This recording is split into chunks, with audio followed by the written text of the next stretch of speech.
Let's go to the next part here, which is also very important. Let's put this up there on the screen. Nuclear drills have resumed in Russia. These are long-standing, scheduled nuclear drills by Vladimir Putin. He actually sat in like the Russian version of the Situation Room, which I gotta say, it looks a lot like the Dr. Strangelove roundtable. It's a little scary. I thought it looked like an apartment building, like conference room. I don't know. With a weird round Our table. Situation Room looks comforting. It's like wood and pan. This one is all white and it's a round table, which always gets me scared. Anyway, look, I don't know. We'll see. Maybe I'm wrong. Anyway, Putin had overseen annual exercises of the Strategic Nuclear Force. Now, this is the second time this has happened in the last year. Some of the last time that we saw some of these drills and all these things happening were around the Russian invasion of Ukraine. That being said, once again, the drill, it says that it's for the military command and control to practice carrying out a massive nuclear strike by the strategic nuclear forces in retaliation for an enemy's nuclear strike. Something that they do every year. They have ICBMs that they test and others from sea-launched ICBMs and others. In general, I mean, I think it's a reminder, and that's why they do it every single year, which is that, like, hey, we're a nuclear power. We are not to be trifled with. And of course, we have to take that seriously. Yeah, well, and you know when the last nuclear drill that they did was?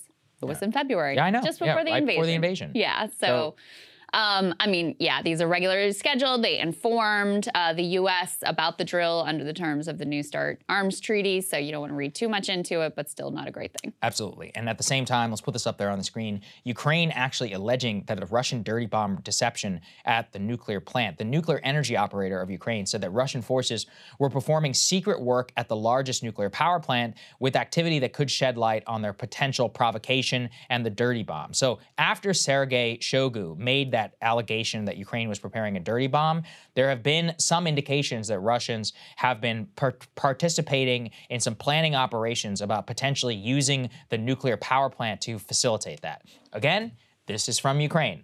Who knows if it's true or not? That being said, the Russians have used that nuclear power plant for shielding. They've shelled around the area before. It's caused a lot of consternation. Obviously, also in terms of the power supply and who controls it. You can see Ukraine struggling with all of that right now. So, like we said in the very beginning, on the dirty bomb front, nobody knows. Could be bluster, could be BS, could be nothing, could be the pretext to something.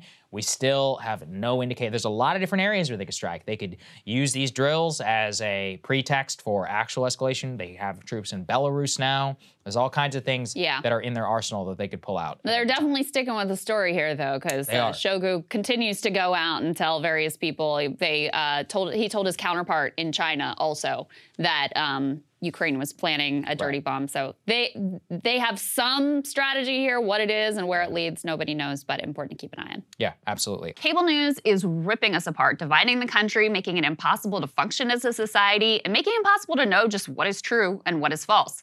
But the good news is they are failing and they know it. That is why we're building something new, a new mainstream, a healthier one, something more trustworthy, something that we are going to need in one of the most pivotal times in American history. We are building up here for the midterms, for the upcoming presidential election, but we need your help. So if you can help us out by becoming a premium member today at breakingpoints.com, we're trying to change America for the better and the entire world. So what are you waiting for, guys? Go to breakingpoints.com and sign up and help us build a new mainstream.